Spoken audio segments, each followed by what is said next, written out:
ये पारिवारिक कहानी एक 12 साल के बच्चे पर आधारित है जिसने अपनी ही माँ के गोदाम में अवैध धमाके कर डाले। ऐसी क्या वजह थी कि उसे ऐसा हत्यारा था, करना ही हत्यारा पड़ा। था। चलिए अपने तीसरे पैर को शांत रखकर आज की इस एक्सप्लेन वीडियो को देख लेते हैं। कहानी की स्टार्टिंग में हम 50 साल के एक बहुत ही नीच बुड्ढे को देखते हैं जो अपने 6 करोड़ को खुजाते हुए एक बंगले के बिल्कुल सामने खड़ा था और अपने पुराने दिन याद कर रहा था। इसी नीच के साथ कहानी 40 साल पहले के टाइम में चली जाती है जहाँ पर हम उसी बुड्ढे को देखते हैं जो कि 12 साल का बच्चा था। इसका नाम था जोगिंदर जहरीला। इस ओ दिन हम देखते हैं कि जहरीले की दादी उसे उसकी माँ के बंगले के बाहर लेकर आती है। दादी जहरीले को बताती है कि यही तेरी माँ का बंगला है, जा और जाकर अपनी माँ से मिल ले। जहरीला इस बात से बहुत ज्यादा खुश हो जाता है क्योंकि आज कई सालों बाद वो अपनी माँ से दोबारा मिल रहा था। ये बालक दादी का दिया हुआ एक लेटर लेकर बंगले के पास पहुंचता है जहाँ पर एक कन्या उसे यहाँ पर आने का कारण पूछने लगती है, जिस पर वो उसे बताता है कि मेरी मोम ऐना यहाँ पर रहती है। ऐना का नाम सुनकर वो कन्या उसे लोरा नाम की एक औरत के पास ले जाती है जो कि उसी बंगले की इंचार्ज थी। बंगले पे जो कुछ भी हलचल हुआ करती उसी की देखरेख में होती थी। बच्चे को यहाँ पर देख लोरा चिंतित हो जाती है क्योंकि वो बंगला एक घपाघप की फैक्ट्री थी जहाँ पर आने वाले कस्टमरों की पहली गुलाबी पसंद ऐना ही थी। लोरा ऐना के काले राज को छुपाकर उसे उसके बेटे से मिलवाने लगती है। इतने साल बाद अपने बच्चे को देखकर ऐना की खुशी का तो कोई पजामा ही नहीं था। अब ऐना उससे उसकी दादी के बारे में पूछने लगती है। वो एक लेटर निकालता है और उसे देता है और बोलता है कि दादी ने ये तुम्हारे लिए ही भेजा है। उस लेटर में जोगिंदर झेरिलिया की काफी सारी कंप्लेंट लिखी हुई थी। दादी ने लिखा था कि ये बच्चा नॉर्मल बच्चों की तरह नहीं है, इसे तो दुद्दू के साथ मुट्ठू भी चाहिए। ये बच्चा हाथ गाड़ी से इतना ज्यादा ऑब्सेस्ड है कि ये ऑनलाइन सेक्स डॉल मंगाता है, उनके साथ करता है और उन्हें रिटर्न मार देता है। और अब इस हफ्सी दरिंदे को मैं और अपने घर में नहीं रख सकती। लोरा इस बच्चे को आज यहाँ पर नहीं रुकने देना चाहती थी क्योंकि आज डॉक्टर ओसामा यहाँ पर आने वाला था जो कि हर हफ्ते एक बार आता है और ऐना की घास काट कर जाता है और ये बंगला भी उसी का था। लेकिन ऐना अपने बच्चे को अकेला नहीं छोड़ना चाहती थी, इसलिए वो लोरा से झूठ बोल देती है कि कुछ दिनों बाद दादी ही उसे वापस लेने आ जाएगी, जिस पर लोरा ऐना को अपने बच्चे को साथ रखने की इजाजत दे देती है। इसके बाद ऐना बच्चे को लेकर अपने कमरे में जाती है जहाँ पर सभी लड़कियां उसे देखकर हंसने लगती है, जिस पर वो बच्चा उन्हें एक कविता सुनाता है। देख के मुझे मत हंसे मेरी जान, पीछे से डालूंगा कर दूंगा हैरान। अब ऐना नहाने के लिए जैसे अपने कपड़े उतारने लगती है तो पीछे से यह हफ्सी बच्चा उसे देखने लगता है, जिस पर ऐना समझ जाती है कि जोगिंदर का जहरीला अब बड़ा हो चुका है। अब ऐना नहाने के लिए गुसल खाने में जाने लगती है। वहाँ पर भी ये बेटी चोद बच्चा उसका पीछा नहीं छोड़ता।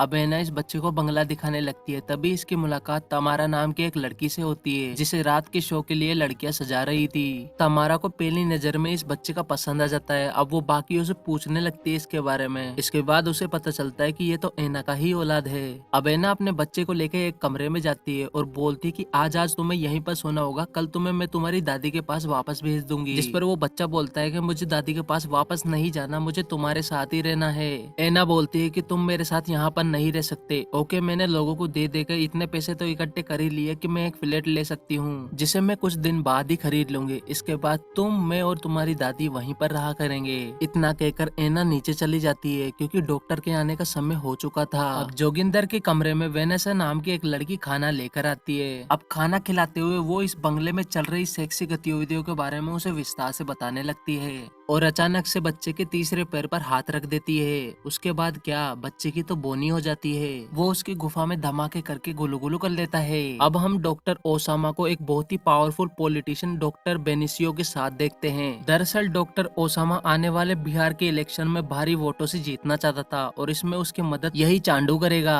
और इसीलिए डॉक्टर ओसामा ने अपने बंगले में उसके लिए पार्टी रखी थी। बेनिसियो की तो शक्ल पे ही चुतगुंडा लिखा हुआ था। उसका सबर का बांध टूटा जा रहा था क्योंकि आज वो जापानी तेल लगा कर आया था और उसी को शांत करने के लिए तमारा को तैयार किया जा रहा था। तभी तमारा की नजर उस बच्चे पर जाती है जो कि अपनी छोटी गांड से उसको ताड़ रहा होता है। वो उस बच्चे को अपने पास बुलाती है और उसका नाम पूछने लगती है, जिस पर बच्चा अपना नाम बताकर उससे टेडी वाले कपड़े के बारे में पूछने लगता है। जिस पर वो उससे पूछने लगती है कि क्या तुमने कभी मौत का कुआं देखा है? आदमी उसके लिए कुछ भी कर बैठता है और आज की पार्टी में मैं किसी के लिए गिफ्ट हूँ, इसलिए मुझे सजाया जा रहा है। ये कहकर वो उसके हाथ अपने पपीतों पर रख देती है। लेकिन तभी ऐना तमारा को जोगिंदर के साथ ये गलत हरकतें करते हुए देख लेती है। अब ऐना अपने हफ्सी लोंडे को लेकर अपने रूम में चले जाती है और उसे इस तरीके से बाहर निकलने के लिए मना करती है, जिस पर वो बोलता है मुझे ऊपर डर लग रहा था और इस वजह से मैं नीचे चला आया। जिस पर ऐना उससे बोलती है कि यहाँ का माहौल बहुत ही ज्यादा खराब है और मैं नहीं चाहती कि तुम इन लोगों की संगति में पड़ो। जोगिंदर बोलता है तो फिर आप यहाँ पर क्यों मरवा रही हो, मेरा मतलब है काम कर रही हो, आप दादी और मेरे साथ चलकर क्यों नहीं रहती। जिस पर एना बोलती है कि मैं ये काम अपनी खुशी से नहीं कर रही, मुझे तुम्हारा फ्यूचर सिक्योर करना है और इसी मजबूरी की वजह से मुझे यहाँ पर काम करना पड़ता है। अगर पैसे की बात नहीं होती तो तुम्हारी दादी भी तुम्हें यहाँ पर छोड़ के नहीं जाती। अब जोगिंदर जहरीले को अपनी माँ की मजबूरी समझ में आ जाती है और वो सोने के लिए चला जाता है। एना तैयार होकर जब नीचे आती है तो वो तमारा को एक बेहद ही खूबसूरत टेडी बियर की ड्रेस में देखती है, जो कि डॉक्टर बेनेसियो के साथ एंजॉय कर रही थी। पूरी रात बंगले में से अलग अलग आवाजें सुनकर जोगिंदर जहरीले को भी अब नींद नहीं आती। वो बंगले के हर एक कमरे में ताकाझाकी करने लग जाता है, जहाँ पर बंगले के हर एक रूम में वो नरमादाओं को लगे हुए देखता है। वो एक रूम में तमारा को भी देखता है, जिसका तबला डॉक्टर बेनेसियो बजा रहा था। डॉक्टर बेनेसियो को शक हो जाता है कि कोई उनकी ताकाझाकी कर रहा है और ये ताकाझाकी डॉक्टर ओसामा ही करवा रहा है और अब वो सतर्क हो जाता है। लेकिन तमारा जानती थी कि बाहर से छुप छुप के उन्हें जोगिंदर ही देख रहा है। बेनेसियो चिल्लाकर बोलता है, कौन देख रहा है बाहर से, बेटी चौथ गए।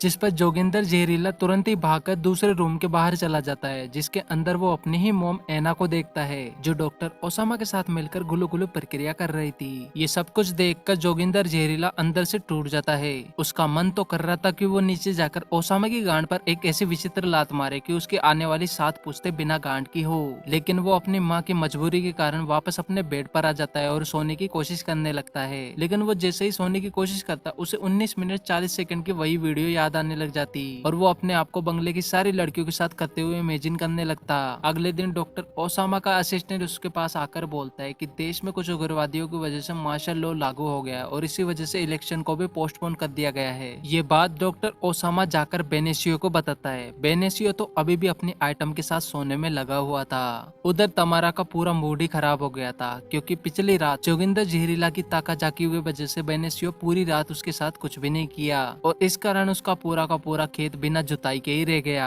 अब तमारा अपने खेत को जुतवाने के लिए जोगिंदर जहरीला के रूम में चली जाती है और एक के बाद एक गीली पुच्चिया उसे देने लगती है। और जोगिंदर जहरीला तो एक असली लौंडा था, उसे इसी दिन का इंतजार था। लेकिन इससे पहले कि सामान तिजोरी में रख पाए, एना वहाँ पर पहुंच जाती है। एना तमारा को पकड़कर 3 उसके पीछे और 2 उसके गाल पर चाटे मारती है। अब एना जोगिंदर जहरीला को वापस अपने रूम में ले जाकर बोलती है कि तुम्हारा यहाँ पर रहना अब मुश्किल है, तुम्हें यहाँ से जाना ही होगा। लेकिन जोगिंदर अपनी मोम को बहुत ही ज्यादा चाहता था, इसलिए वो वहीं पर रोने लग जाता है। जोगिंदर को रोता हुआ देखकर वो उसे चुप कराने के लिए अपने गोद में लिटा देती है और बहुत देर तक सोचने के बाद वो अपने सारे वस्त्र उसके सामने ही उतार देती है और बोलती है कि तुम चाहे जो कर सकते हो, लेकिन तुम्हें यहाँ से जाना होगा। ये बोलते ही जोगिंदर उस पर टूट पड़ता है और उसकी रेल बना देता है। इस तरीके से 19 मिनट और 40 सेकंड तक गुलू गुलू करने के बाद सीन शिफ्ट होता है, जिसमें हम जोगिंदर जहरीला को देखते हैं, जो कि एक कार में बैठकर अपनी दादी के पास वापस लौट जाता है। लेकिन आपके और मेरे मन में भी एक सवाल कि आखिर एना ने अपने ही बच्चे के साथ ऐसा क्यों किया। ये पता चलता है इससे पहले बेटी चोद सीन शिफ्ट हो जाता है और हम प्रेजेंट टाइम में जोगिंदर जहरीला को देखते हैं, जो कि बुढ़ा हो चुका था। उसने उस बंगले को खरीद लिया था जिसमें उसकी माँ काम किया करती थी। अब वो उस बंगले को एक एजुकेशन इंस्टीट्यूट को डोनेट करना चाहता था और इसी के लिए वो यहाँ पर आया था। लेकिन जब वो उन लोगों से मिलता है जो इस बंगले को खरीदेंगे, तो मूवी यहीं पर खत्म हो जाती है। लेकिन एना ने ऐसा क्यों किया, पता चलेगा सेकंड पार्ट में। अगर कमेंट की